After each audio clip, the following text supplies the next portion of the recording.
61వ అధ్యాయము మొదటి నుంచి ఒక 3 వచనాలు ఎవరైనా బిగ్గరగా చదువుతారా? ప్రభువు యెహోవా ఆత్మ నా మీదికి వచ్చినది, దీనులకు సువర్తమానం ప్రకటించుటకు యెహోవా నన్ను అభిషేకించెను. నలిగిన హృదయం గల వారిని దృఢపరచుటకును, చెరలోనున్న వారికి విడుదలను, బంధింపబడిన వారికి విముక్తిని ప్రకటించుటకును, యెహోవా హితవత్సరమును మన దేవుని ప్రతిదిన దినమున ప్రకటించుటకును, దుఃఖాక్రాంతులందరినీ ఓదార్చుటకును, సియోనులో దుఃఖించు వారికి ఉల్లాస వస్త్రం ధరింపచేయుటకును, బూడిదకు ప్రతిగా పూదలను, దుఃఖమును ప్రతిగా ఆనంద తైలమును, భారభరితమైన ఆత్మకు ప్రతిగా స్తుతి వస్త్రమును వారికి ఇచ్చుటకు ఆయన నన్ను పంపి ఉన్నాడు. యెహోవా తను మహిమపరచుకున్నట్లు నీతియను మస్తకి వృక్షములనియు యెహోవా నాటిన చెట్లనియు వారికి పేరు పట్టుబడును. ఈ వాక్యంలోంచి దేవుడు మనతో మాట్లాడిన ఇక్కడ ఒక మంచి మాట మనకి ఉంది కదా. మొదటి అధ్యాయంలో, మొదటి 61వ అధ్యాయంలో మొదటి 3వ లైన్లో ఒక మాట ఉంది. నలిగిన హృదయం గల వారిని దృఢపరచుటకు, శరలో ఉన్న వారికి విడుదల. అందరూ చెప్పండి, శరలో ఉన్న వారికి విడుదల. ఈరోజు మన టైటిల్ అదే. దేవుడు ఏ శరలో మనం ఉన్నామో ఆ శరలోంచి దేవుడు మనం విడిపించుగాక. దేవుడు మన శరలన్నీ, మనం చాలాసార్లు మన శరలో చూస్తుంటాం. జైలు ఒక శరలుగా, కుటుంబం కొన్నిసార్లు బాగోకపోతే అదే పెద్ద శరగా, ఇంకా కుటుంబం భర్త ద్వారా వచ్చే సమస్యలు మనకి శరగా, పిల్లల ద్వారా వచ్చే సమస్యలు మనకి శరగా, ఏమిటి కొన్నిసార్లు బంధువులతో వచ్చే సమస్యలు మనకి శరగా కనిపిస్తూ ఉంటుంటాయి. ఇంకా ముందుకెళ్తే మరి లోకస్తులు కూడా మనం ఎంతో శరలో ఉంచేస్తూ ఉంటుంటారు. ఈ శరలు అనేకమైన శరలు లోకంలో ఉన్నాయి. కానీ లోకంలో ఉన్న శరలన్నీ ఒక వంతు, లోకంలో ఉన్న శరలన్నీ ఒక వంతు అయితే ప్రభు ఎందుకు ఈ లోకానికి వచ్చారు అని ఒక మాట మనం చూసుకుంటే, బానిసత్వం అనే శరల నుండి మనుషులను యేసుక్రీస్తు విడుదల చెయ్యాలన్నదే ఆయన, అందుకే ఈ లోకానికి వచ్చారు. స్తోత్రం గారు గట్టిగా స్తోత్రం చెప్పండి. అంటే బానిసత్వము అంటే ఐగుప్తీయులు బానిసత్వంలోకి దిగిపోయారు, ఐగుప్తులు బానిసత్వంలో ఉండిపోయారు. ఇశ్రాయేలు ప్రజలు, ఆ ఐగుప్తులు మధ్య ఇశ్రాయేలు ప్రజలు బానిసలుగా బ్రతికారు. ఏమిటి యాకోబు జీవితంలో మనం చూసాం కదా, వాళ్ళు బానిసలుగా ఐగుప్తుకి వచ్చారు. ఇంకా చెప్పాలంటే ఈ దేవుడు నమ్ముకున్న బిడ్డలందరూ కూడా శరలో ఉండబడిన సందర్భాలు ఎన్నో ఎన్నో ఎన్నో ఎన్నో. పాత నిబంధన గ్రంథంలో ఎన్నో సందర్భాలు శరలో ఉన్నారు, బానిసత్వంలో ఉన్నారని అక్కడ చెప్పబడింది. చూడండి, రీసెంట్ చూడండి. అయితే ప్రభు చెప్తున్న మాట ఏమిటంటే, బానిసత్వం అనే శరలో నుంచి యేసయ్య మనల్ని విడిపించడానికి వచ్చాడు. దగ్గరగా చెప్పడం కొడుతూ ప్రభు నామమున స్తుతించండి. హల్లెలూయా. ఆయన చెప్తున్న మాట ఏమిటంటే, బానిసత్వం అనే ఊబిలోంచి, ఏమిటి శరలోంచి యేసయ్య మనల్ని విడిపించడానికి వచ్చాడు. ఓకే, ఇది లోకస్తులకి జరిగే, లోకంలో ఉన్న దేవుని బిడ్డలకి జరిగే విషయాలు. అయితే దేవుని బిడ్డలు ఆత్మీయుల మధ్య ఉన్న జరిగిన శర ఏంటి, ఆత్మీయుల మధ్య జరుగుతున్న శర ఏమిటి అని మనం గమనించగలిగితే, ఆత్మీయుల మధ్య 3 శరసాలలో 3 శరల్లో ఉండిపోయారు. ఆత్మీయులు ఎన్ని శరలో ఉండిపోయారు చెప్పండి? 3 శరలో ఉండిపోయారు. మొదటి శర ఏమిటంటే అవిశ్వాసం అనే శర. స్తోత్రం చెప్పండి గట్టిగా, అందరు గట్టిగా స్తోత్రం చెప్పండి. మొదటిది ఏమిటంటే అవిశ్వాసం. అంటే విశ్వాసులుగా ఉంటున్నారు, ఆత్మీయులుగా ఉంటున్నారు అనుకుంటున్నారు, దేవుణ్ణి ప్రార్థిస్తున్నాం అనుకుంటున్నారు, ప్రార్థనకి వెళ్తున్నాం అనుకుంటున్నారు, భక్తి చేస్తున్నాం అనుకుంటున్నారు, ఏమిటి దేవుడికి ఏదో ఇస్తున్నాం అనుకుంటున్నారు, ఆదివారం అందరికంటే ముందే వస్తున్నాం అనుకుంటున్నారు, ఏమో లాస్ట్కి వెళ్ళినా పర్లేదు అనుకునేటట్లుగా ఉంటున్నారు. అయితే ఆత్మీయులుగా జరిగే విషయంలో మనము కూడా ఏమిటి లోకస్తులు ఏ రీతిగా అయితే శరలో ఉంటారో, ఏమిటి లోక ప్రజలు ఏ రీతిగా అయితే శరలో ఉంటారో, అన్యులు ఏ రీతిగా అయితే శరలో పట్టబడి ఉంటారో, అలాగే ఆత్మీయ జీవితంలో కూడా ఆత్మీయ బిడ్డలు, బంధువులు అనబడుతున్న వారు, పిలవబడుతున్న వారు ఏం చేశారంటే అవిశ్వాసం అనే శరలో ఉండిపోయారు. అందుకనే ప్రభు చెప్తున్నాడు, ఒరే నాన్న, నేను ఎందుకు వచ్చానంటే మీలో ఉన్న అవిశ్వాసాన్ని తీసివేయడం కోసమే ఈ లోకానికి వచ్చాను. బిడ్డగా చెప్పబడుతున్నాడు. హల్లెలూయా. ఆయన ఎందుకు వచ్చాడు ఈ లోకానికంటే నీలో, నాలో, మనలో ఉన్న అవిశ్వాసాన్ని తీసివేయడానికి వచ్చాడు. ఏంటి అవిశ్వాసం? చేస్తాడా? ఎంత ఇస్తాడా? ప్రార్థన చేస్తే ఇల్లు అయిపోద్దా? ప్రార్థన చేస్తే స్వస్థత కలుగుతుందా? ప్రార్థన చేస్తే హాస్పిటల్లో చచ్చిపోతామన్నాడు తిరిగి లేస్తాడా? ప్రార్థన చేస్తే ఈ యొక్క కష్టం నుంచి దేవుడు నాకు సహాయం చేయగలడా? ప్రార్థన చేస్తే కుటుంబంలో ఏమి ఈ యొక్క జీవితంలో ఆయన ఈ యొక్క అవిశ్వాసమని నేను అంటాను, అవిశ్వాసం అనేది పెద్ద శరగా అన్యజనుల కంటే ఎక్కువగా బలహీనపరిచేది ఏంటో తెలుసండి. బంధువుల కంటే, చుట్టాల కంటే, రక్త సంబంధుల కంటే, ఇంట్లో వారి కంటే మన జీవితంలో ఏమొస్తుందో తెలుసా? అవిశ్వాసం ఉండిపోతుంది. ఆ అవిశ్వాసమే మన కనుల ద్వారా కార్యాలు చూడలేకుండా పోతున్నాం. మీకు అర్థమవుతుందా? లోతుగా వెళ్ళి మాట్లాడి. అందుకనే అవిశ్వాసం మనల్ని ఏం చేస్తుందంటే కార్యాలు చూడలేకపోతున్నాం. అవిశ్వాసం మంచి స్థితిగతులు చూడలేకపోతున్నాం. అవిశ్వాసం ద్వారా ఉన్నతమైన కార్యాలను పొందలేకపోతున్నాం. అవిశ్వాసం ద్వారా ఉన్నతమైన కార్యాలు, ఉన్నతమైన చదువులు, ఉన్నతమైన జాబులు, ఉన్నతమైన పదవులు, ఉన్నతమైన కార్యాలు మనం చూడలేకపోతున్నాం. ఎందుకంటే మనలో ఏముందంటే అవిశ్వాసం. ఎందుకు అవిశ్వాసం వచ్చిందంటే ఆనాడు సాతాను అవిశ్వాసాన్ని నాటేసి వెళ్ళిపోయాడు. ఆదాము వాళ్ళకి అదే కదా జరిగింది. ఇది నిజమా అంటే అవిశ్వాసం వచ్చేసింది. ఇది నిజంగా జరుగుతుందా అంటే అవిశ్వాసం వచ్చేసింది. నిజంగా ఆదాము వాళ్ళని దేవుడు ఏ స్థాయిలో పెట్టాడు అంటే నాకంటే చిన్నది, కొంచెము ఆ మాట ఉంటుంది. మానవుడిని అంట దేవుడు అంట ఆయన కంటే కొద్దిగా చిన్నవాడిగా ఉంచాడంట. అంటే ఏమిచ్చాడు?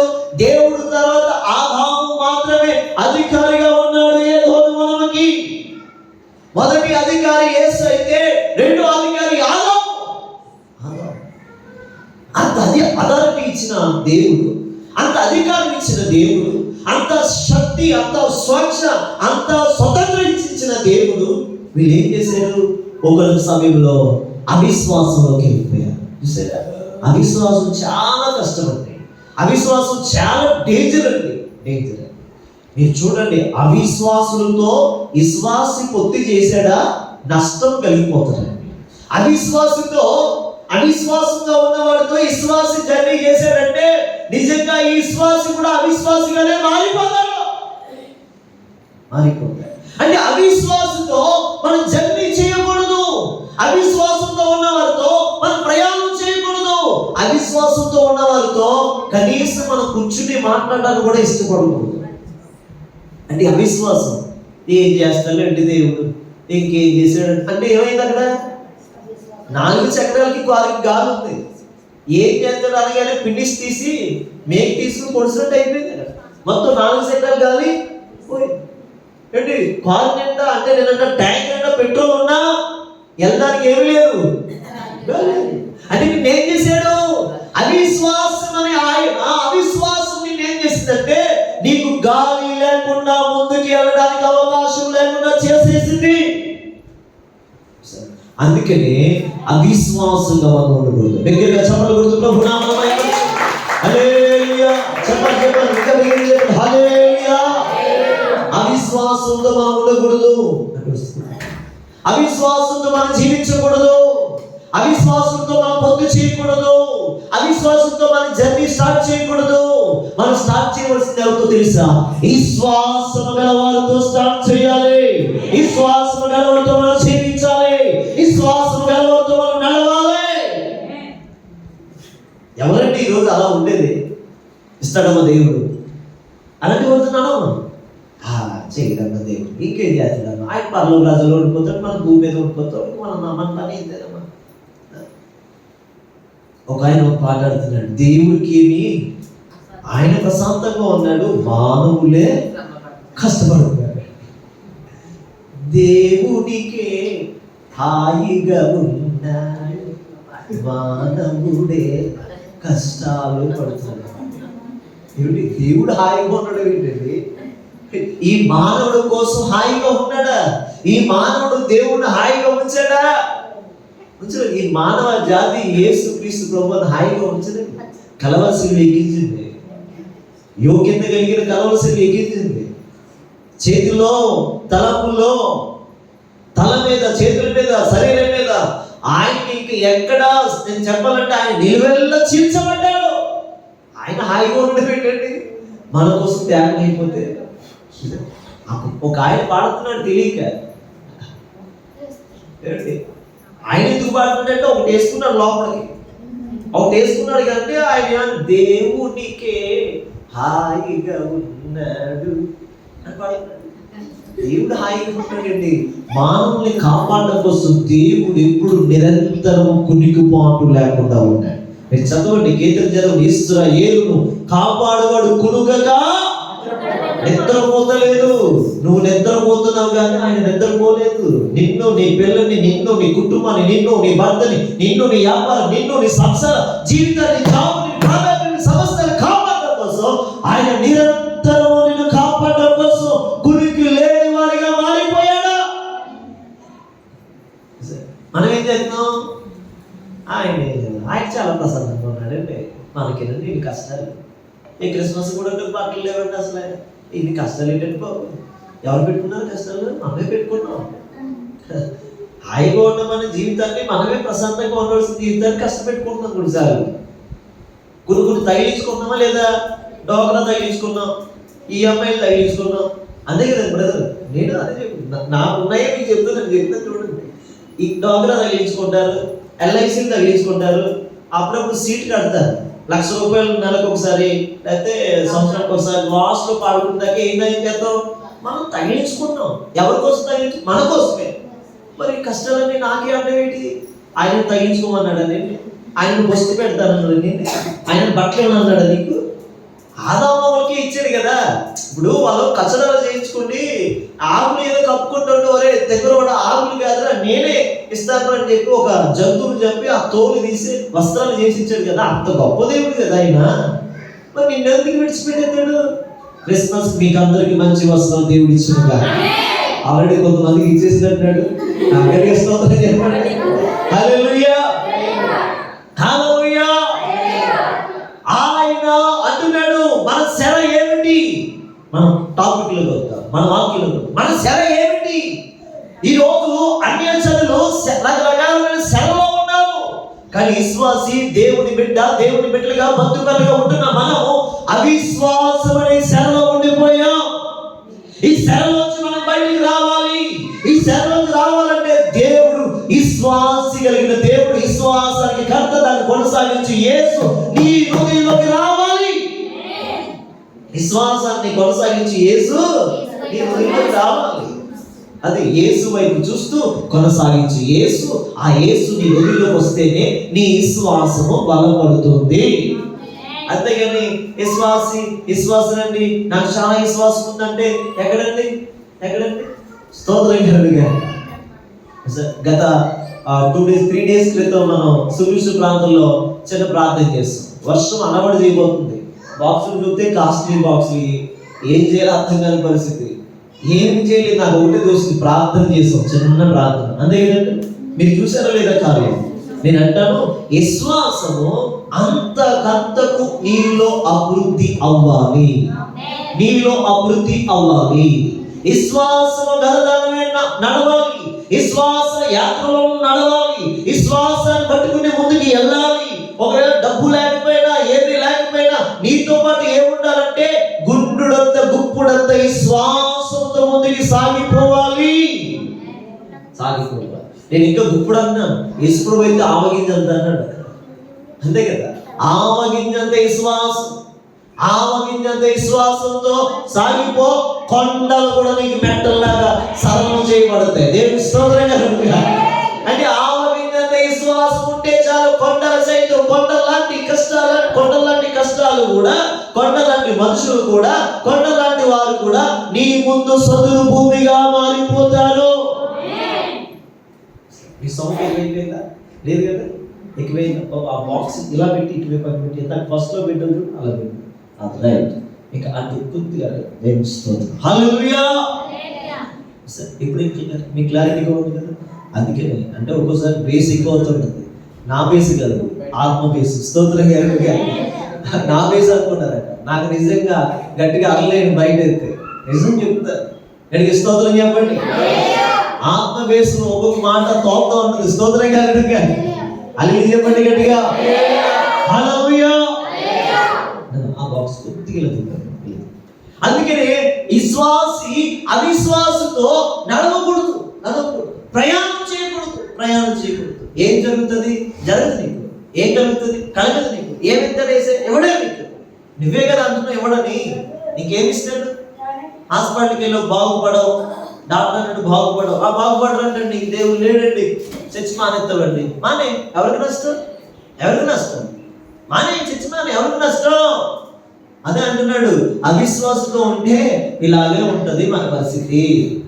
అందువల్ల అవిశ్వాసులతో కాదు, విశ్వాసం పట్టుకుని దాన్ని కొనసాగించి యేసు వైపు చూస్తూ మన జీవితాన్ని, మన ప్రయాణాన్ని కొనసాగించాలి. బిగ్గరగా చెప్పకూడదు. దేవుడు నామమున మన విశ్వాసాన్ని కాపాడేవాడు ఆయనే, మన విశ్వాసాన్ని నడిపించేవాడు ఆయనే, మన విశ్వాసాన్ని వృద్ధి పొందించేవాడు కూడా ఆయనే. ఇప్పుడు రండి, విశ్వాసంతో ఒక మాట పలుకు. యేసు ఏం చేశాడు? యోహాను అంటున్నాడు, ఒక మాట చూద్దామా? మత్తయి సువార్త 11వ అధ్యాయము 2 నుంచి 5 వచనాలు చదవండి. ఎవరైనా బిగ్గరగా 11వ అధ్యాయము 2 నుంచి 5 వచనాలు త్వరగా.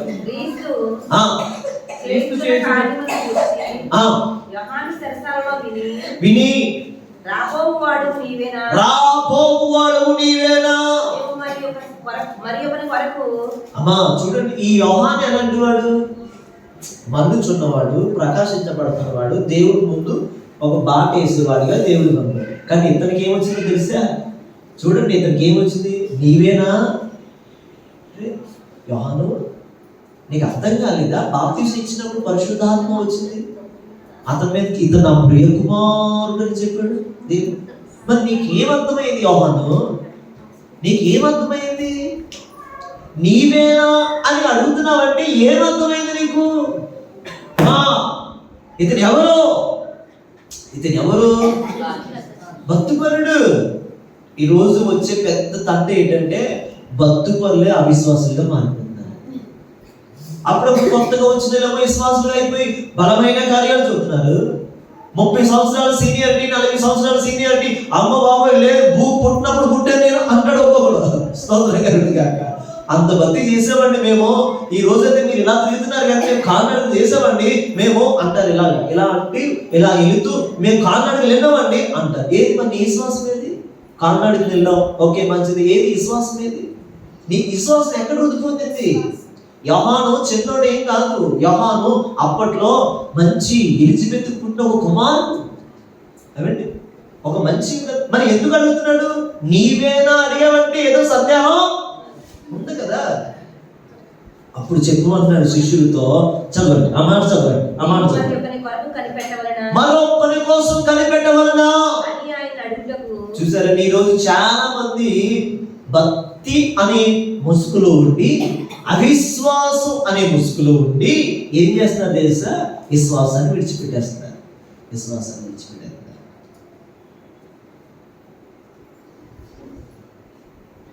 పక్కలు మేడ కట్టుకున్నారు, నువ్వు పాకలో ఉన్నావు. విశ్వాసంగా వెళ్తున్నావు. ఎవరు అన్నారు? చర్చకొచ్చిన అన్నారు, అమ్మా మన దేవుడు పక్కింటోడికి మేడిస్తున్నాడు కానీ మనకి ఇంకా పాకలే ఉన్నాయిటమ్మా.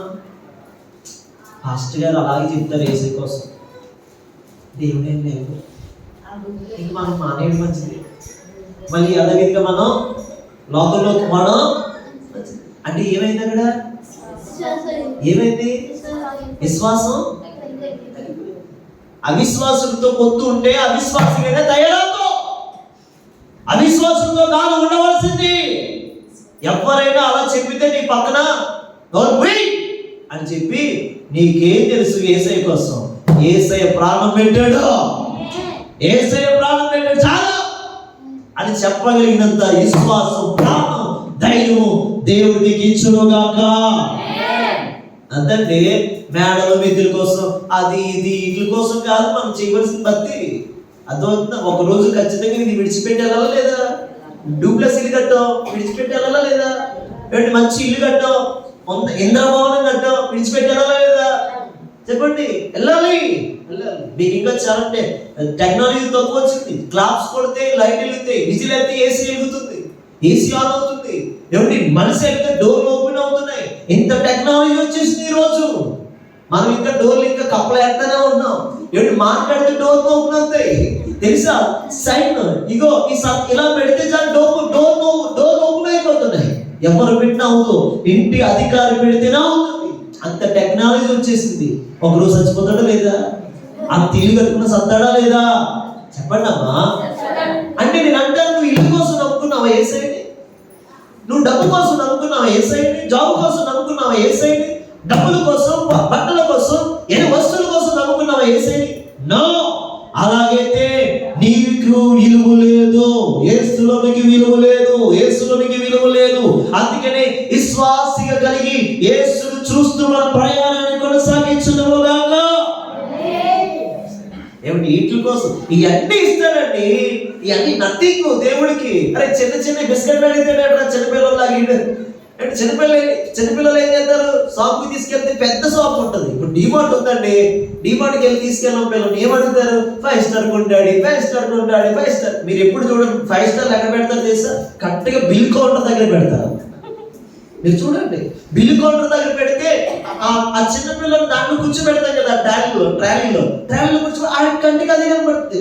డాడీ 5 స్టార్ డాడీ ఇంకా అంటే పాప డాడీ 5 స్టార్ డాడీ ఎన్ని కొన్నామా అంటే 3 సరిపోతాయండి, 4 సరిపోతాయి.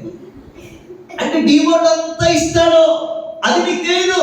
అని అడుగుతా చిన్న పిల్లలాగా, చిన్న ఇల్లువా, చిన్న బ్యాడ్ ఇవ్వ, చిన్న స్థలం ఇవ్వ, నాయన ఇది ఇవ్వ. అదే అంటే మనం ఏం అడుగుతున్నాం అంటే చిన్న పిల్లలు 5 స్టార్ లాగా అడుగుతున్నాం అంతే. చిన్న పిల్లలు అయ్యి అడుగుతారు. కానీ దేవుడు ఏమడుగుతాడు తెలుసా? అది అంటే మనం ఏ స్థాయికి రావాలంటే ఈరోజు విశ్వాసముతో ఉండగలిగితే విశ్వాసికి ఏదైనా సాధ్యమే. అడిగి చెప్పకూడదు కదా, విశ్వాసకి ఏదైనా విశ్వాసం సంపాదించు. యేసులో నీకెక్కడికి వెళ్ళినా తిరిగి లేని జీవితం నీకు. విశ్వాసంతో వెళ్ళు, విశ్వాసంతో అడుగు పెట్టు, విశ్వాసంతో వ్యాపారం చేయి, విశ్వాసంతో ముందుకు సాగిపో. నీ వ్యాపారం దీవించబడుతుంది, నీ కుటుంబం దీవించబడుతుంది, నీ ఇల్లు దీవించబడుతుంది, నీ చదువు దీవించబడుతుంది. కెమిస్ట్రీ రాదు అనుకుంటా పొద్దునంటే కెమిస్ట్రీకి మేడం అయిపోతాం.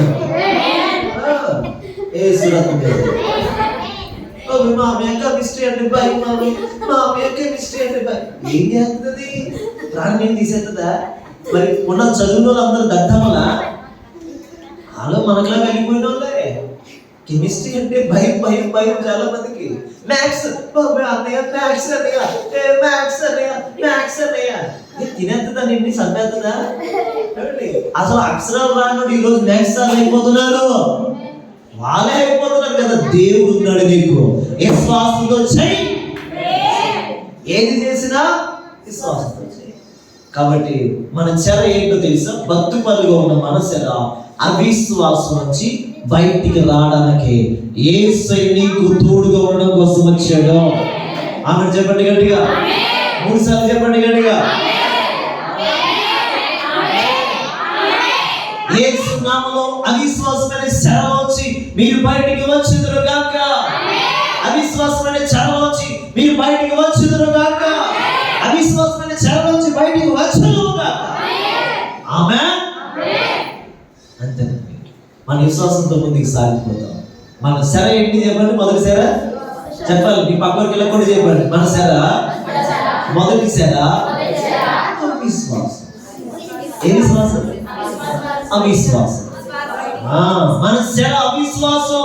కాబట్టి అవిశ్వాసం నుంచి విశ్వాస వీరులుగా మనం బయటికి వచ్చుదాము గాక.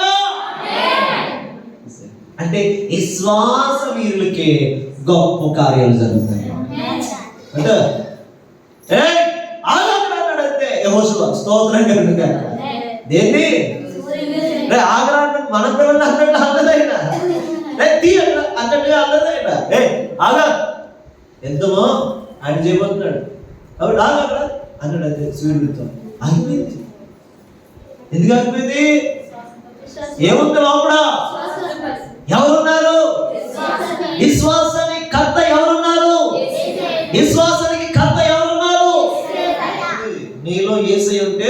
ఆ విశ్వాసం అంతా పోతుంది. స్తోత్రం కలుగుగా.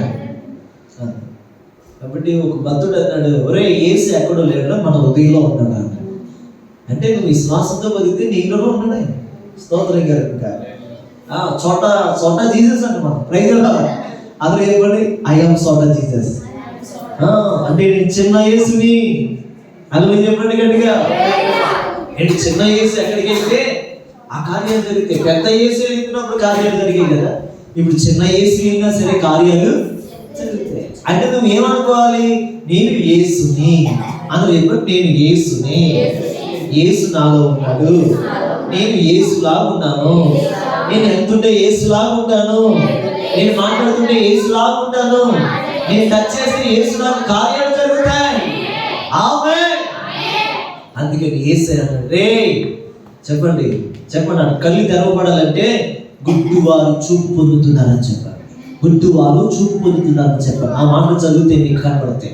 గుడ్డివారు చూపు పొందుతున్నారని చెప్పారు. గుడ్డివారు చూపు పొందుతున్నారని చెప్పండి. గుడ్డివారు నడుస్తున్నారని చెప్పండి. కుష్టు రోగులు శుద్ధులు అవుతున్నారని చెప్పండి. చెవిటి వారు వింటున్నారని చెప్పండి. చనిపోయిన వారు లేపబడుతున్నారని చెప్పండి. చనిపోయిన వారు లేపబడుతున్నారని చెప్పండి. బోధ పేదలకు సువార్త ప్రకటించబడుతుందని చెప్పండి. యోహానికి దెబ్బ తిరిగిపోయింది. స్తోత్రం కనుక అంటే మన భాషలో చెప్పుకోవాలంటే మరి ఇన్ని చూస్తున్నాం, ఇంకా ఎవరో అంటే వీడు ఆయన్ని. ఈరోజు ఎవరు కాదు, ఆయన గొప్పవాడు, చేస్తాడంతే. నువ్వు నమ్మంతే. స్తోత్రం కనుక చేస్తాడంతే. ఏదైనా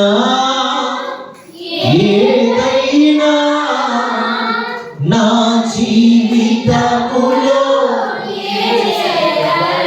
విశ్వాసపడుతున్నావా? ఏదైనా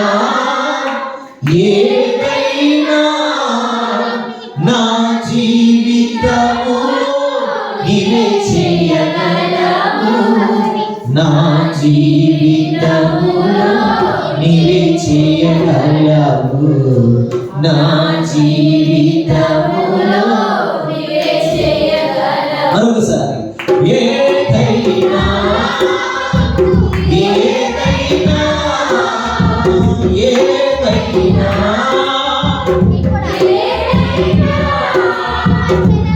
నా జీవితములో నీవే చేయగలవు, నా జీవితములో నీవే చేయగలవు, నా జీవితములో నీవే చేయగలవు.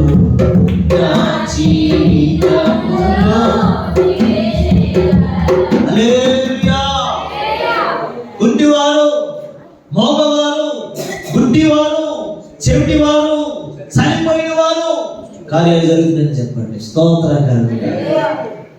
నేనే అంటాడు, నువ్వేనా అంటాడు ఏంటి? ఆయనే. స్తోత్రం కలుగుగా. ఆయనే చేస్తున్నాడు ఇవన్నీ. ఇది నువ్వు పొందుకోవాలంటే కుంటివారు, చెవిటివారు, మోగవారు, చనిపోయిన వారు లేపబడాలంటే నీకు కావలసింది అవిశ్వాసం కాదు, నీలో ఉండవలసింది విశ్వాసము. నీలో ఉండవలసింది విశ్వాసము. ఈ విశ్వాసాన్ని ఈ మధ్యాహ్నం పొందుకుందాముగా. భక్తుపల్లికి, ఆత్మీయ బిడ్డలకి శర అవిశ్వాసం. ఈ శరలోంచి మనం తప్పించడం కోసమే యేసే ఈ లోకానికి వచ్చిందండి. ఓకేనా? అర్థమవుతుందా? మొదటి శర ఏం చెప్పండి? గట్టిగా చెప్పాలి, జగేశ్వరం చెప్పాలి. ఏమంటారు? ఏం చేశాడు ఈ దేవుడు అంటారు. ఏం చేశాడు అంటాడు? ప్రాణం నిలబెట్టాడు. అదే గొప్పతనం. స్తోత్రం కలుగుగా. ప్రాణం ఇచ్చాడు, ఊపిరిచ్చాడు. ఇప్పటి వరకు ఎవరి దగ్గర చెయ్యి ఆచనీయలేదు. ఆయన అది మా గొప్పతనం, అది మా దేవుడి గొప్పతనం అని చెప్పి ధైర్యంగా మనం చెప్పుదుము కాక. ఏమి ఇచ్చినా ఇవ్వకపోయినా ఆయన మన దేవుడే.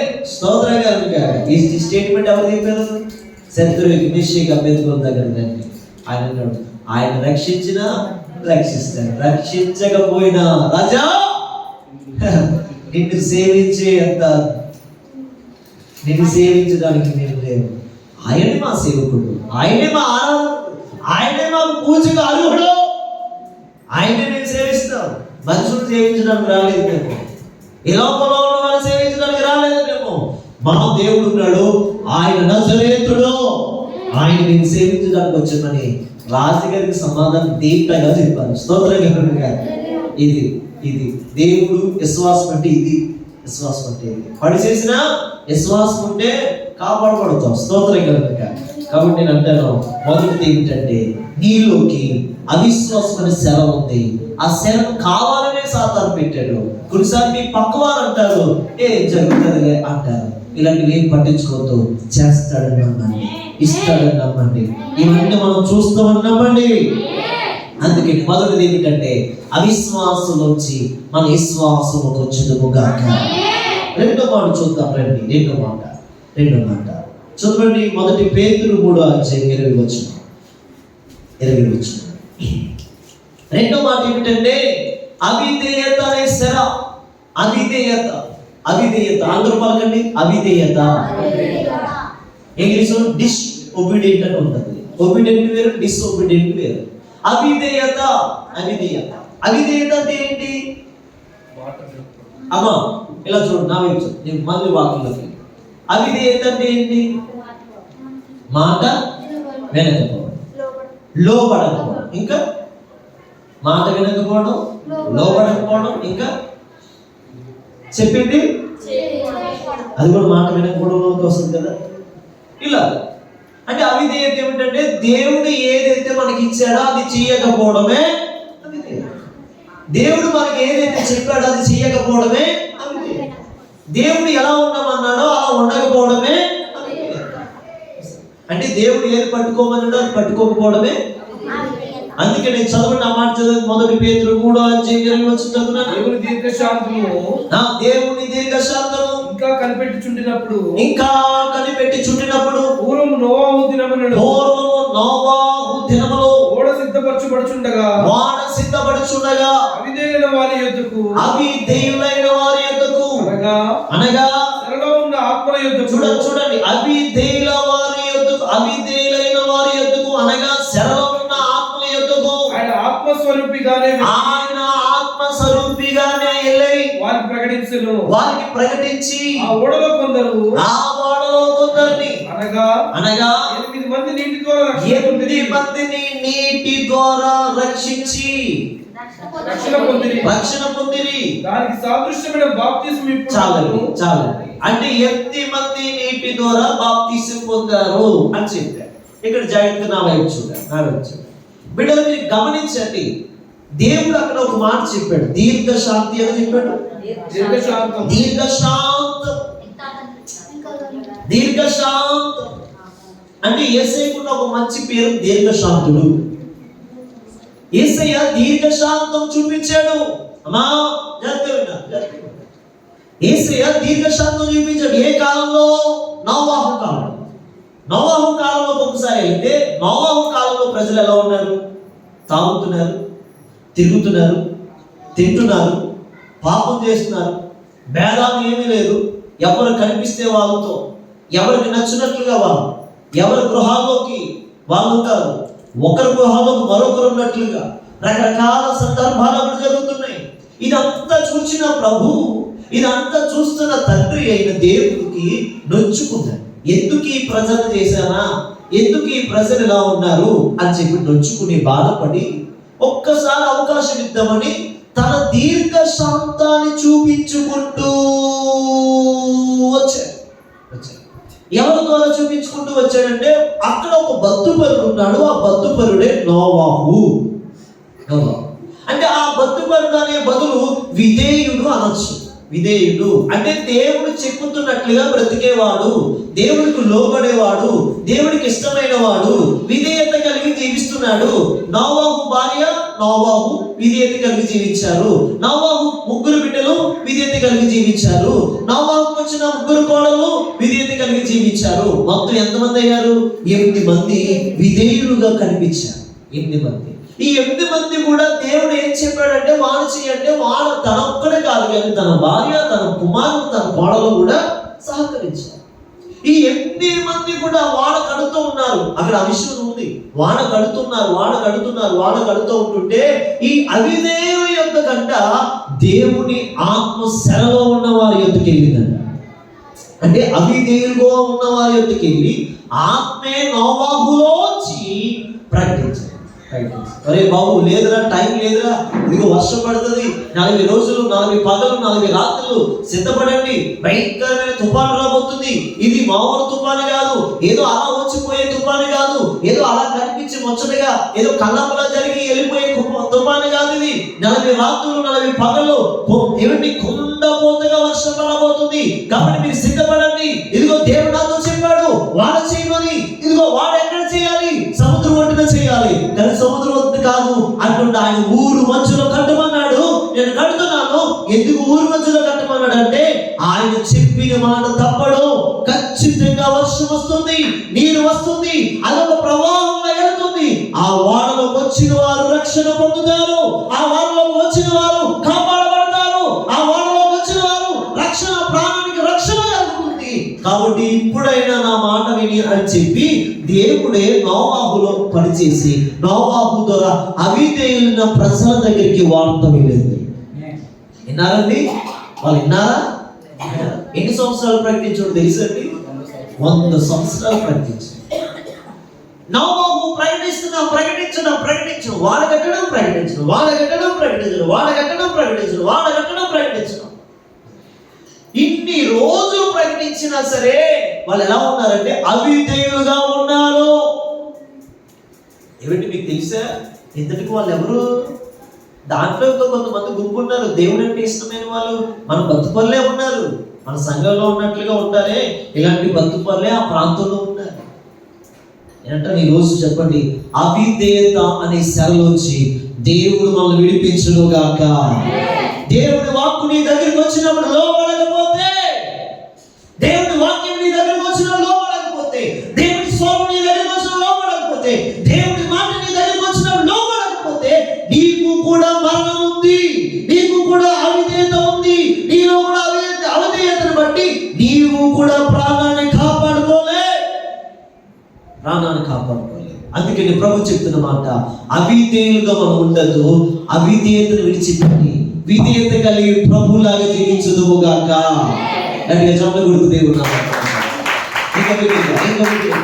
ఎలా ఉండాలి? విధేయత కలిగి జీవించాలి. విధేయతకి గొప్ప మాదిరి ఎవరో తెలుసండి? యేసయ్య. జీసస్. యేసు ఎంత విధేయత చూపించాడు. తండ్రి అన్నాడు, అరే నాన్న వెళ్తావా అంటే, నాన్న నువ్వు చెప్పింది నేను చేయకుండా ఉంటానా అని చెప్పి తండ్రి చెప్పిన మాటకి కుమారుడిని యేసు విధేయత కలిగి జీవించాడు. ఎంత విధేయత చూపించాడంటే, కష్టాలు ఉంటాయి ఆయనకి, మరణం పొందాలని తెలుసు, సిలువ మొయ్యాలని తెలుసు, కొడతారని తెలుసు. మానవ శరీరంలోకి వచ్చినా సరే ఆ మానవుడికి ఏ గాయాలైతే ఉంటాయో, ఏ శ్రమలు అయితే ఉంటాయో, ఏ టెన్షన్స్ అయితే ఉంటాయో అవన్నీ మొయ్యాలని యేసుకు తెలుసు. అందుకనే ఆయన విధేయత కలిగి తండ్రి మాటకి లోబడి చూపించాడంతే. తండ్రి మాటకి లోబడ్డాడంతే. తండ్రి మాటకి లోబడ్డాడు. ఎంత విధేయత చూపించాడు? సిలువ మరణం పొందునంతగా, ఆ మాట సిలువ మరణం పొందునంతగా ఆయన విధేయత చూపించాడు. సిలువ మరణం పొందునంతగా ఆయన విధేయతకి కర్తగా ఉన్నాడు. విధేయతకు మంచి ఎగ్జాంపుల్, మంచి మాదిరి యేసు ప్రభు ఒక్కడే. యేసు ప్రభు లాగా ఇంకెవ్వరు లేరండి. అందుకనే ఆయన మనం చూస్తే ఆయనలోంచి మనకి విధేయత వస్తుంది. గట్టిగా స్తోత్రం చెప్పండి. నచ్చితే గట్టిగా చెప్పండి. అందుకనే ఆయన ముఖ దర్శనం చేయాలంటున్నాను. అందుకనే ఆయనలాగా బ్రతకాలంటున్నాను. ఆయనలాగా ఉంటే, ఆయనలాగా మనం విధేయత కలిగి జీవిస్తే ఆ విధేయత కూడా మనలోకి వస్తుంది. ఆ విధేయత మనలోకి వచ్చినప్పుడు ఆ విధేయత మనల్ని ఏం చేస్తుందంటే ఒక రోజు మన స్థితిగతులన్నీ మార్చేస్తుంది. యేషపు విధేయతగా ఉన్నాడా లేదా? అందుకు గొప్పోడయ్యాడు. దానికి విధేయతగా ఉన్నాడా లేదా? అందుకు గొప్పోడయ్యాడు. దానియేలు విధేయతగా ఉన్నాడా లేదా? రాజులు మారిపోయినా, 5 రాజులు మారినా దానియేలు తన పదవి ఎన్నడూ కొట్టివేయలేదు దేవుడు. విధేయత. నేను ఈరోజు నీకు స్థిరమైన కలిమి, స్థిరమైన లాభం, స్థిరమైన స్థితిగతులు నీకు కావాలంటే నీకేం కావాలో తెలుసా? విధేయత కావాలి. విధేయత కావాలి. చెప్పినప్పుడు ఒకలాగా, మళ్ళీ పోయినప్పుడు ఒకలాగా ఉండకూడదు. నీలోంచి ఆ మాట రాకూడదు. ఆడ చెప్తే నేను చేయాలా, పాస్టర్ చెప్తే నేను చేయాలా, ఆడెంత నా ముందు కుర్రోడు చెప్తే నేను చెయ్యాలా. మరే నేను అంటాను, కుర్రోడే కదండి, బాలుడే వేసే కదా తొట్టులో ఉంటాను. తొట్టులో ఉన్నా కూడా ఎవరు? మరి జ్ఞానులు ఏం చేశారు? ఏం చేశారు? ఏ బాలుడే కదా, ఎలా కొట్టచ్చు కదా, తీసుకోలే అనొచ్చు కదా, నేను కూడా జ్ఞానం గారా అనొచ్చు కదా. బాలుడు ముందు సాగిలి పడ్డారు. బాలుడు ముందు ఏం చేశారు? మీరు చదవండి, మత్తయి సువార్త, లోక సువార్త చదవండి, 2వ అధ్యాయానికి వెళ్తే వారు వచ్చి సాగిలిపడి, సాష్టాంగపడి, పూజించి, సేవించి వారు అర్పణలు ఇచ్చేవారు. స్తోత్రగలుడుగా. ఎందుకు జ్ఞానులు యేసు ముందు సాగిలి పడ్డారంటే ఇతను మనకంటే గొప్ప జ్ఞాని.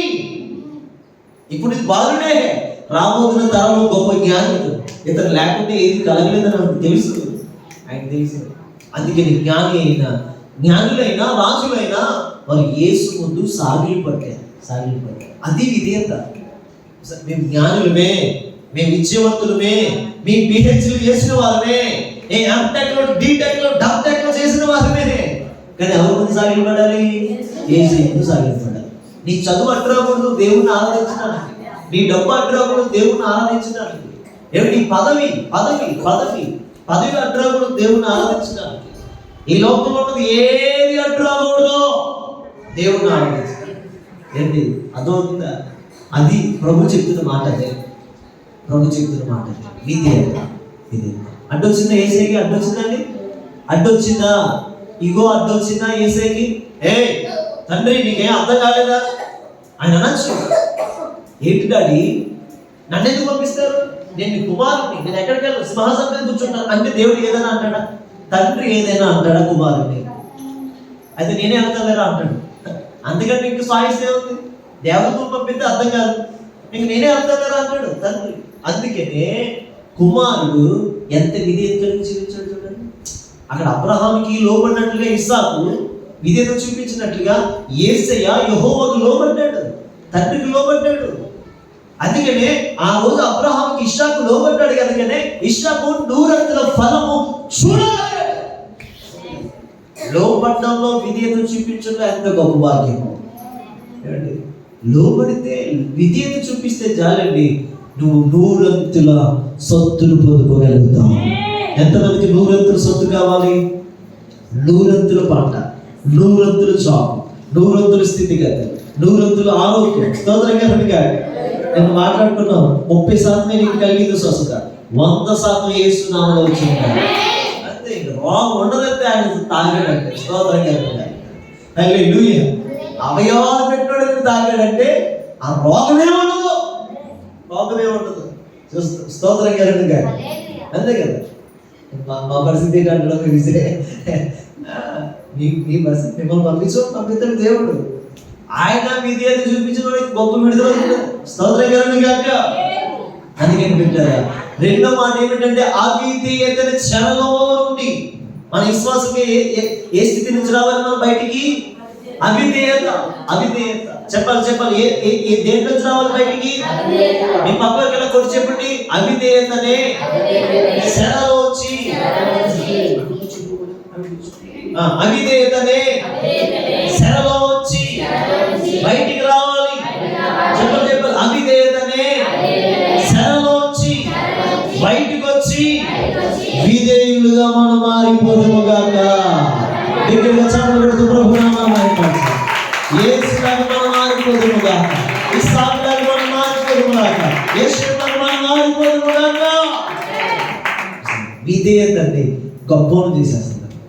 విధేయత నిజమండి. మీరు నమ్మండి, దేవుడి మందిరంలో విధేయులుగా ఉండండి, దేవుడి దృష్టిలో విధేయులుగా ఉండండి. ఎవరు చెప్పినా చేసేది. చిన్నపిల్లడు చెప్పినా చేసేది. చిన్నపిల్లడు చెప్పిన నేనెందుకు చేయాలి, పొట్టు చీర కట్టుకుని నేనెందుకు చేయాలి అనుకోండి, ఇంకా చేసేటమే. విధేయత కలిగి జీవిస్తే ఆ బ్లెస్సింగ్స్ వేరుగా ఉంటాయి. స్తోత్రం కలుగును గాక. యేసు ప్రభు ఈరోజు 256 దేశాల్లో పొగడబడటానికి, ఘనపరచబడటానికి, హెచ్చించబడటానికి, ఆయన గొప్పవాడు, మంచి దేవుడు, సర్వాధికారి అని చెప్పుకోవడానికి కారణం ఏంటో తెలుసా? ఆయన విధేయత చూపించాడు తండ్రికి. అందుకే మొత్తం ప్రపంచమంతా ఆయనే నిజమైన రక్షకుడు, ఆయనే నిజమైన దేవుడు అని పలుకుతున్నారు అందరూ. ఎందుకని? విధేయత. ఒకసారి తండ్రి అన్నాడు, నువ్వు వెళ్ళు, గో అన్నాడు కదా భూమి మీదకి. ఆయన వచ్చాడు అంతే, విధేయత చూపించాడు. విధేయత చూపించాడు, మరి కర్మలోకి వచ్చేసాడు అంతే. స్తోత్రం కాక. ఈ రోజు నేను చెప్తాను, ఒకటి మన సేవ ఏంటో తెలుసా? అవిశ్వాసాన్ని తొలగిద్దాం, విశ్వాసంతో ముందుకు సాగిపోతాం. ఆమేన్. ఆమె చెప్పట్లేదు, ఇంకా మీకు ఏదో కావాలి లోకంలో, అందుకే మీరు చెప్పట్లేదు. అవిశ్వాసం అనే సేవలో వచ్చి విశ్వాసం అనే మంచి కార్యాలు చూస్తూ దూసుకుంటూ వెళ్ళిపోదాము కాక. అవిధేయతని చెరలోంచి మనం బయటకు వచ్చి విధేయతనే యేసు అనే విధేయతనే యేసు మాదిరిలాగా మనం మారిపోతున్నాం కాక. కాబట్టి బిడ్డలారా, ఈ తరం ప్రజలు అవిధేయతలో ఎంతో ఎక్కువగా ఉన్నారు. ఈ తరంలో ఉన్న వాళ్ళు ఎలా ఉన్నారు చెప్పండి? అవిధేయత. కింద కూర్చోండి అంటే మిమ్మల్ని కాదమ్మా, మిమ్మల్ని కాదు, ఎవరి పిల్లలు చెప్తున్నా. ఎవరి పిల్లలు మొక్కలు వేయలేకపోతున్నారు. మంచం మీద మొక్కలు వేసిన మంచం మీద ఉండి మాకు ప్రార్థన చేస్తారు. ఇంకా చాలా మార్చుకోవాలి. అవిధేయతకి చాలా చాలా ఇష్టమైన వాడు ఎవడంటే అవిధేయతకి సాతాను. అవిధేయతకి ఫ్రెండ్ ఎవరంటే సాతాను. అవిధేయతకి మంచి కర్త ఎవరంటే సాతాను. కాబట్టి అవిధేయతను పట్టుకున్నావా, కర్త అయిన వాడు సాతాను ఏం చేస్తాడు చెప్పండి? ఇంకా నేను అవిధేయతలోకి నడిపిస్తాను. కాబట్టి నేను అవిధేయతకి కర్తను కాదు మనం పట్టుకోవాల్సింది, విధేయతకి కర్తగా ఉన్న యేసును మనం పట్టుకుందాము గాక. అలా సాగిపోవాలి. మనం విధేయతతో సాగిపోవాలి, లోబడాలి. ఉన్నప్పుడు ఒకలాగా, లేనప్పుడు ఒకలాగా. నీవు రంగులు రాట్లా మారిపోకూడదు. ఎలా ఉన్నా సరే నీ విధేయతగానే ఉండాలి. నీ విధేయతలో తేడా డబ్బు ఉన్నప్పుడు ఒకలాగా, డబ్బు లేనప్పుడు ఒకలాగా. ఏమంటే చిన్నగా ఉన్నానని పెద్దగా అయ్యానని నువ్వు విధేయత చూపడం మానకూడదు. అందుకని ప్రభు చెప్తున్నాడు, నీవు ఎలా ఉన్నా సరే నీ విధేయత తేడాగా ఉండకూడదు. అవిధేయతలోంచి బయటకు వచ్చి నువ్వు విధేయుడుగా మారుదువుగాక. ఓకే, మూడో సెర రండి, వాక్యంలోకి వెళ్దాం. మూడో సెర ఏంటో తెలుసండి? ఏంటి? అసత్యం అనే సెర నుంచి మనం బయటికి రావాలి. ఎక్కడి నుంచి రావాలి చెప్పండి? అందరూ పలకాలి. సత్యము అసత్యము కదా. ఒక మాటకి ఆపోజిట్ మాట ఉంటుంది. మంచోడు చెప్పండి, చెడ్డోడు మంచోడు కదా. ఒక కాలంలో చెడ్డగా ఉన్నా రెండో కాలంలో ఎలా ఉంటాడు? ఇప్పుడు మనం ఏం చేయాలంటే అసత్యం అనే సెరలోంచి మనం బయటికి రావాలి.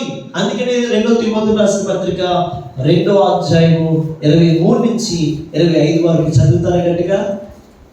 23 నుంచి 25. నేర్పులేని మూఢులారా వితర్కములు జగడములను పుట్టించునని వితర్కములు జగడములను పుట్టించునని ఎరిగి అట్టి వాటిని విసర్జించుము. సత్య విషయమైన అనుభవ జ్ఞానము వారికై కలుగుటకై దేవుడు ఒకవేళ ఎదురాడు వారికి మారుమనకు దయచేయును.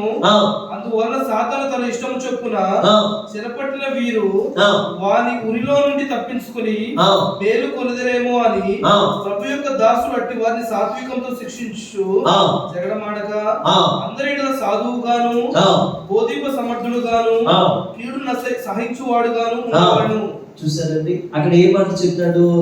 అసత్యం అనే మాట కనిపిస్తుంది. అంటే ప్రభు ఏం చెప్తాడంటే, అసత్యంలో చాలా మంది నడుస్తున్నారు సేవకుడా. మేము ఏం చేయాలి? తిమోతి, పౌలు చెప్తాడు తిమోతికి, అసత్యము అనే దాన్ని పట్టుకుంటున్నారు కానీ సత్యాన్ని వదిలేశారయ్యా. తిమోతి, ఓ నా సేవకుడైన తిమోతి, సత్యాన్ని విడిచిపెట్టి అసత్యాన్ని పట్టుకుని వెళ్తున్నారయ్యా. బైబిల్ అనుకుంటారు కానీ బైబిల్ లేదయ్యా. వాళ్ళు అసత్యాన్ని పట్టుకుని వెళ్తున్నారయ్యా. వాళ్ళ హృదయంలో సత్యం ఉందనుకున్నారు కానీ సత్యం లేదయ్యా, అసత్యంతో నడుస్తున్నారయ్యా అని చెప్పి తిమోతికి పౌలు హెచ్చరిస్తూ ఈ మాటలు చెప్తున్నాడు. సాతాను వారిని శరలో పట్టిపోతున్నాడు, అసత్యమైన శరలోకి తీసుకెళ్ళిపోతున్నాడు. అసత్యమైన శరలో వచ్చి నువ్వు ఏం చేయాలంటే సాత్వికముతో చదువునా, సాత్వికముతోను శిక్షించుచు జగడమాడక అందరి ఎడల సాధువుగాను బోధింప సమర్థుడుగా. చాలండి. ఎలాగా చేయమంటున్నాడంటే నువ్వు ఎలా ఉండాలంటే అసత్యంలో ఉన్న వారిని, అసత్యమని బ్రతుకుతున్న ఆత్మీయ బిడ్డలుగా ఉన్న వారిని, సత్యంలో ఉన్నాను అసత్యమని తెలియక నడుస్తున్న వారిని నువ్వు ఏం చేయాలంటే అసత్యములోంచి సత్యములోకి నువ్వు తీసుకుని వచ్చుదువుగాక. స్తోత్రం చెప్పండి. సరిపెట్టారా అంటే పౌలుకు తిమోతికి చెప్తున్నాడు, చాలా మంది సంఘస్థులు అసత్యంలో ఉండిపోయారయ్యా. చర్చికి వస్తున్నాం అనుకుంటున్నారు కానీ సత్యం తెలియలేదయ్యా. బాప్తీసం తీసుకున్నాం అనుకుంటున్నారు కానీ సత్యం తెలియలేదయ్యా. ఇంకా సత్యంలో వారికి అర్థం కాలేదు, సత్యం వారికి అర్థం కాలేదు. సత్యం వారిని శాక్షన్ ఇస్తుందని, సత్యం వారిని స్వతంత్రులుగా చేస్తుందని, సత్యమే విజయం ఇస్తుందని, సత్యముగా బ్రతికితే వారికి చేయగలమని వారు దీవించబడతారని తెలియలేదయ్యా. అలాంటి వారికి నువ్వు ఏం చేయాలంటే సాత్వికముతో ఖండించి, అది సాధు మనసుతో వారిని దిద్ది మంచి వారిగా సత్యంలో వారిని నడిపించదువుగాక. ఈరోజు అలా ఉన్నారండి విశ్వాసులు అలా ఉన్నారు. ఈరోజు వాళ్ళ హృదయంలో ఉన్నది అసత్యమే. పాస్టర్ గారు హృదయంలో ఉన్నది సత్యమైనా సరే, పాస్టర్ గారు మీ సత్యం కాదండి, పాస్టర్ గారు మీరు కట్ట కాదండి, పాస్టర్ గారు మీరు ఇంతేనండి, మీ సంతోషాల కోసం మీ ఆనందాల కోసం మమ్మల్ని మాపేస్తారండి అన్నట్లుగా ఉంటారు చాలా ఈరోజు. కానీ వాక్యం చెప్తుంది నువ్వు అసత్యంలో ఉన్నావు కాబట్టి ప్రేమతో నిన్ను ఏం చేస్తున్నాడు సేవకుడు గద్దిస్తున్నాడు.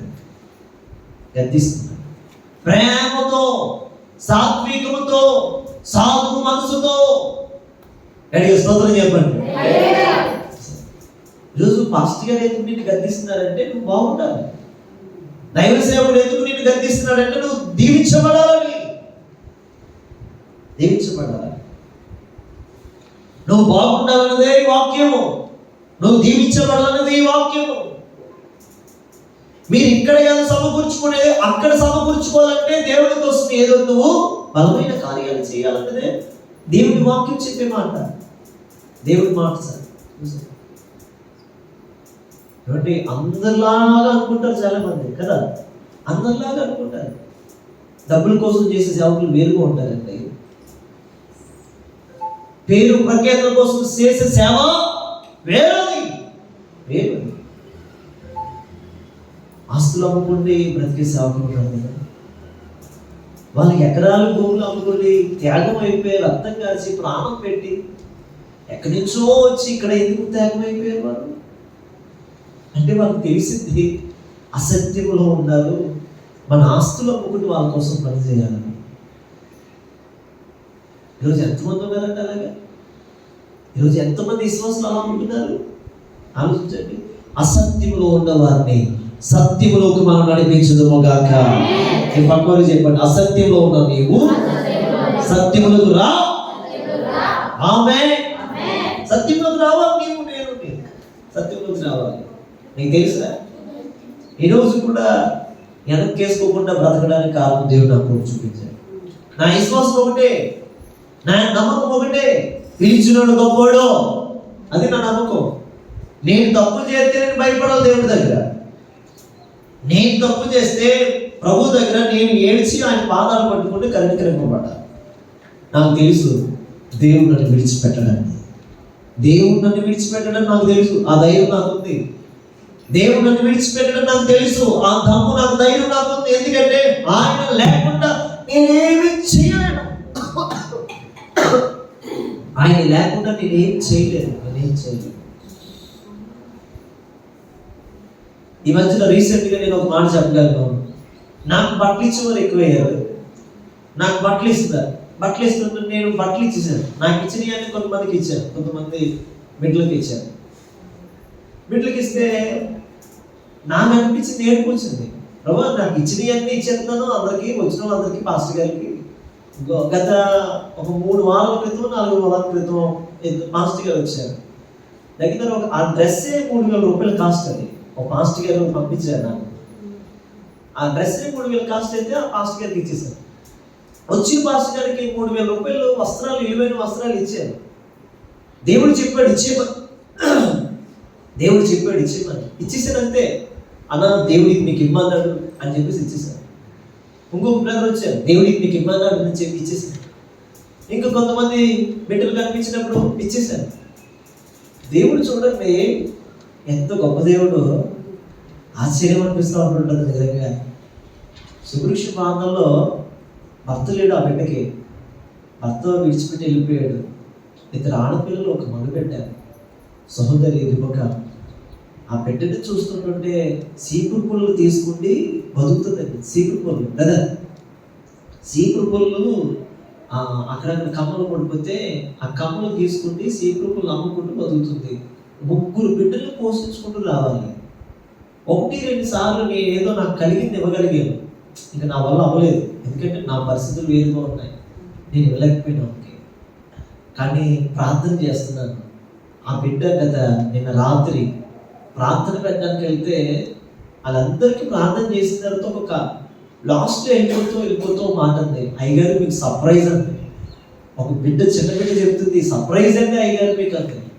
అయ్యగారు సర్ప్రైజ్ అండి, ఏంటి సర్ప్రైజ్ ఏంటమ్మా అంటున్నాను. చివరిలో తీరా చూస్తే ఒక కవర్ పెట్టుకుండి ఇలా పట్టుకుండి, అయ్యగారు మా కోసం ప్రార్థన చేయండి అయ్యగారు అని చెప్పేసి ఇస్తే, మీకు ఎందుకు తీయాలనిపించిందండి బట్టలు అని చెప్పేసి, ఏంటి కుట్టించుకోవాలని నాకు తెలుసు. ఏంటి ఆ 2 షర్ట్లు కొనిచ్చిందండి ఆ బిడ్డ. నాకు బాధ, సంతోషం, ఓ పక్కన సంతోషం, కానీ లోపల వేదన ఏంటంటే కారు ఎక్కేది కానీ ఆ తలంపు అనమాట. ప్రభా బిడ్డ, దీన బిడ్డ, చిన్న బిడ్డలు 3 ఉన్నారయ్యా, చిన్న బిడ్డలు 3 ఉన్నారు. 1 వారం 2 వారాలు గడిచిపోద్ది. ఆ షర్ట్లు కొన్న డబ్బులతో 3 వారాలు గడిపించాలి. తండ్రి ఎందుకు ప్రభా బిడ్డ అంత భారంగా ఇచ్చిందంటే నేను అడిగాను, ఎందుకమ్మా అలా ఇచ్చామంటే, అమ్మ నాకు మనసు ఒప్పట్లేదు అంటే, లేదు అయ్యారు మీరు ఒక మాట చెప్పారు కదా, నేను ఎప్పుడు ఇచ్చేవారిగా ఉండాలని అని అంది. టైటిల్ ఒకటే, ఇచ్చేవారిగా ఉండాలని ఆశ కలిగిందండి. దేవుడు మీకు ఇవ్వమన్నాడు అయ్యారు, మీకు ఎలా వస్తుందండి అని చెప్పి నా హృదయాన్ని పెద్ద గాయం చేసినట్టు అయిపోయింది నిజంగా. 2 షర్ట్లు కొనిచ్చిందంటే ఆ బీది ఎదురాల పక్షంగా దేవుడు ఉంటాడా ఉండడా? గట్టిగా చప్పలు కొడుతుందా? అంత అద్భుతం నిజంగా. అక్కడ ఉన్న వాళ్ళందరూ ఒక వద్దు అంటే వాళ్ళ పరిస్థితులు అలాగే. క్రిస్మస్లో పాపం వాళ్ళకి వస్త్రాలు ఇచ్చారు. ఆ తల్లి అంటుంది, మీరు చెప్పారు కదండి ఒక మాట, నేను ఎప్పుడు తీసుకునే వారిగా ఉండకూడదు అయ్యారు, ఇచ్చేవారిగా ఉండాలని ఒక్క మాట చెప్పారు కదా మెసేజ్లో. అదే మా పట్ల జరుగుతుంది అయ్యారు. దేవుడు మాకు అన్నీ ఇచ్చాడండి, ఈరోజు మాకు పెట్టేవారిగా చేశాడని చెప్తున్నాను. ఎక్కడికి స్తోత్రం చెప్పండి. ఏం చేస్తున్నాం మనం ఆలోచించాను నిజంగా. ఆ 2 సార్లు కార్లు తీసి చూస్తే లైట్ వేస్తుంది. అసలు నాకు అలా చూడబుద్ది అవ్వదు. ఎవరైనా పెద్దోళ్ళు ఇస్తే అలా చూడండి. నేను ఎందుకు ఆ దేవురాలి అసలు ఎలాంటి తీసిందని చూశాను. అక్కడ ప్రార్థన చేశాను. ఆ ప్రార్థన అయిపోయింది, అక్కడ వాక్యం అయిపోయింది. దేవుడు వాడుకున్నాడు నిన్న రాత్రి, ఆ బలంగా వాడుకున్నాడు. వాళ్ళందరూ కదిలించి పెట్టారు అన్నీ. అక్కడ కార్యం అయిపోయిన తర్వాత ఇంటికి వచ్చిన తర్వాత ఆ బిడ్డలు పడుకుండిపోయారు, ఇంటికి వెళ్ళిపోయారు. నాతో పాటు వచ్చిన బిడ్డలు నేను గదిలో కూర్చుండి మొక్కలు వేసి ఆ 2 షర్ట్లు పట్టుకుని ఏడ్చాను. ప్రభా ఒక దీన బిడ్డ, చిన్న బిడ్డ, 3 బిడ్డలు చిన్నగా ఉన్నారు ప్రభా, ఆ బిడ్డలకి చూసుకుంటే బాగుంది కదా, ఎందుకు ఎంత ప్రేమ ఇచ్చే బిడ్డగా చేసావు నాయన అని చెప్పేసి ఏడ్చి ఆ బిడ్డ కోసం ఒక కన్నీటితో ప్రార్థన చేశాను. ఫలించదా? దైవ సేవకుడు కన్నీటితో ప్రార్థన చేస్తే ఆ కుటుంబానికి దేవునండి, ఆ బిడ్డలకి దేవుడు. ఆ పిల్లలకి ఎప్పుడు వస్త్రాలు కొనలేదు నేను. ఒక పాస్టర్ గారిగా నా మనసు అంటే నా స్థితిని బట్టి, నా స్థితిగతిని బట్టి నేను చేయలేకపోయాను. ఏడ్చాను.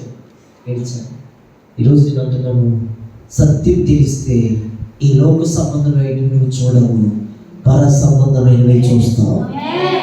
ఆమె చెప్పండి గట్టిగా. సత్యం తెలిస్తే నీకు పాస్టర్ గారు ఏమి తెలిస్తే పాస్టర్ గారి కోసం బ్యాడ్గా చెప్పు. పాస్టర్ గారు ఏమి తెలిస్తే ఎక్కడ ఒక మాట చెప్పు. ఎందుకు ఏడుస్తాడు పాస్టర్ గారు అంటే నువ్వు బాగుండాలని, సత్యంలో నడిపించాలి నా ప్రయాస. ఇప్పుడు మీరు ఇస్తే నాకైనా కలుగుతుందా? నేను మేడలు కడుగుతున్నానా? నేను మా భూమి అమ్ముకుని కట్టాను. అర్థమవుతుందా? మీరు కొద్ది వరకు సహాయం చేసిన ఉన్నది ఎవరు ఇచ్చారు? దేవుడే ఇచ్చాడు. నాకు మా తాతయ్య గారి ద్వారా సంపాదించి పెట్టాడు, అది అమ్మేశాడు. స్తోత్రం కలుగుతారు. అందుకని ఈరోజు నేను చెప్పగలను, ఖచ్చితంగా దేవుడు మళ్ళీ ఎవరిని విడిచిపెట్టడు. సత్యమైన మార్గంలో మనం నడుచుదుము గాక, సత్యమైన మార్గంలో మనం నడుచుదుము గాక, సత్యముగా మనం బ్రతుకుదుము గాక. బ్రతకండి సత్యంగా, సత్యముగా నిలబడండి. అలాగా సత్యం మీద యేసే ఆ సత్యం అన్నాడు, నేనే సత్యం అన్నాడు కదా. ఆ సత్యాన్ని పట్టుకుని బ్రతకండి, ఖచ్చితంగా మీకు మేలు జరుగుతుంది. ఖచ్చితంగా మీ స్థితిగతులే మారిపోతాయి. సత్యమే మిమ్మల్ని స్వతంత్రులుగా చేయగలదు. కాబట్టి అసత్యమైన శరలోంచి మన సత్యమనే గొప్ప ఆశీర్వాదంలోకి మనం వచ్చేదముగాక. చూసారు పెట్టలేదా? కాబట్టి ఈరోజు నేను ముగిస్తున్నాను వాక్యాన్ని. ఈరోజు ముగిస్తున్నాను. ఈరోజు నువ్వు చేయవలసింది ఏంటి? ఒకటి, మనం ఏ స్థితిలో ఉండిపోయాం? అవిశ్వాసంలో ఉండిపోయాం. అవిశ్వాసం నుంచి బయటికి రావాలి, విశ్వాసంతో సాగిపోవాలి. మనం ఏ స్థితిలో ఉండిపోయాం? ఏ శరలో ఉండిపోయాం అంటే అవిధేయత అనే శరలో ఉండిపోయాం. అవిధేయత అవిధేయత అవిధేయత. ఆ శర నుంచి మనం బయటకు వచ్చి విధేయులుగా, యేసులాగా విధేయులు కలిగి జీవించుదుముగాక. ఏమిటి మనం ఏ శరలో ఉండిపోయాం తెలుసా? అసత్యం అనే శరలో ఉండిపోయాం. అసత్యము అంటే సత్యము తెలిసి కానీ సత్యాన్ని వెంబడించలేని తరలో ఉండిపోయాం. కాబట్టి ఈ అసత్యమైన తరలో వచ్చి మనం బయటికి వచ్చుదుముగాక. ఈ బయటకు వచ్చి ఖచ్చితంగా మన విజయ ఉత్సాహంతో మన స్వతంత్రులుగా ఉందుముగాక. కాబట్టి నేను అంటున్నాను, అందుకేనండి యెషయా భక్తుడు 1:60 శరలో ఉన్న వారికి విడుదల అన్నారు. ఈరోజు నువ్వు ఎలా ఉన్నావు? ఏ శరలో ఉన్నావు? 3 మాటలే చెప్పాను, ఇంకా చాలా ఉన్నాయి కానీ టైం లేదు కనుక 3 మాటలే చెప్పాను. ఏ శరలో ఉన్నావో ఆ శరలోంచి బయటికి రా. ఆ శరలోంచి బయటకు వచ్చి నీ యేసు వైపు చూడు, నీ తండ్రి వైపు చూడు, నిన్ను సృష్టించిన సృష్టికర్త వైపు చూడు, నిన్ను కలుగు చేసిన యేసు వైపు చూడు. ఆయన నీ కోసమే వచ్చాడు అనే మాటను పట్టుకుని, ఇదిగో నన్ను విడిపించడానికే వచ్చాడని ఈ శ్వాస జీవితంలో ముందుకు కొనసాగిపోగలిగితే గొప్ప కార్యాలు మనం చూడగలుగుతాం, గొప్ప మెట్లు మనం ఎక్కగలుగుతాం, గొప్ప గొప్ప కార్యాలు మన ద్వారా చేయగలడు దేవుడు. నీ ద్వారా ప్రపంచాన్ని నిత్యముగా దేవుడు కదిలించగలడు. అలాంటి కార్యాలు మీ ద్వారా జరిగిస్తాడు. కాబట్టి నేను నమ్ముతున్నాను, ఈ శరలోంచి మనం బయటికి వచ్చేదము కాక. ఎంతమంది ఆశపడుతున్నారు? అవిశ్వాసం నుంచి నేను బయటికి రావాలనుకుంటున్నానండి, అవిధేయతలోంచి నేను బయటికి రావాలనుకుంటున్నానండి, అసత్యంలోంచి నేను బయటికి రావాలనుకుంటున్నానండి అనేవాళ్ళు ఆశ కలిగి ఉంటే కనుక మొక్కలేయండి, మీకోసం నేను ప్రార్థన చేస్తాను. ఈ 3 చెరలోంచి నువ్వు బయటికి రాగలిగితే విజయాన్ని సొంతం.